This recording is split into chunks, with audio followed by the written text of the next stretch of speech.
عارفين ايه الأسوأ من الكره الصريح؟ الاستكتار. حقيقي أبشع حاجة ممكن تكون موجودة في أي إنسان.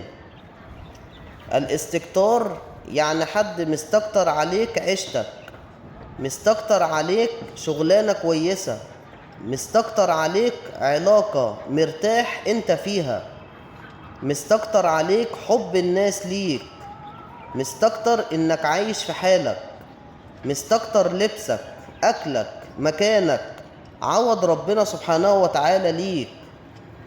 وممكن يجي قدامك يقولك قد ايه ان هو مبسوط وطاير من الفرحة علشانك. ربنا يكفينا شر اللي كارهين لينا الخير، واللي باصين في حياتنا ومستكترين علينا اي فرحة، ويكفينا شر النظرة، ويحفظنا بحفظه، ويحصلنا بعنايته، او يحصلنا بعنايته.